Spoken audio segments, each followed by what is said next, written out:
എളിമയുടെ ഏറ്റവും വലിയ ഉദാഹരണമാണ് പുൽക്കൂട്. ഒറ്റ നോട്ടത്തിൽ സ്വർഗത്തിൻ്റെ ചെറുപതിപ്പ് പോലെ തോന്നും. കാരണം ദൈവത്തിന് പ്രിയപ്പെട്ടവരെല്ലാം ആ പുൽക്കൂട്ടിലുണ്ട്. സ്വർഗീയ സിംഹാസനത്തിൽ ഉപവിഷ്ടനായ ദൈവം തൻ്റെ വെറുമൊരു സൃഷ്ടവസ്തുവായ ഭൂമിയിലേക്ക് വരുവാൻ തിരഞ്ഞെടുത്ത വഴി എളിമയുടേതായിരുന്നു. ഭൂമിയോളം താഴ്ന്നാൽ ആകാശത്തോളം ഉയരാം എന്ന് പഠിപ്പിക്കുകയാണ് ആ പുൽക്കൂട്. നമ്മുടെ പക്കലുള്ള ചെറിയ സമ്പത്തിൻ്റെ പേരിലും കഴിവിൻ്റെ പേരിലും വാനോളം അഹങ്കരിക്കുന്ന നമുക്ക് ഇതൊരു വെല്ലുവിളിയാണ്.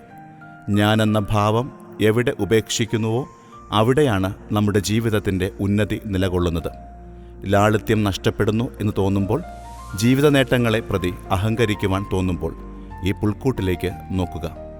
ദൈവം പിറന്ന കാലിത്തൊഴുത്തും ദൈവത്തിന് ജന്മം നൽകിയ മറിയവും ദൈവകുമാരനെ വളർത്തുവാൻ നിയോഗിച്ച ജോസഫും എളിമയിലേക്ക് നമ്മെ കൈപിടിച്ച് നടത്തുക തന്നെ ചെയ്യും.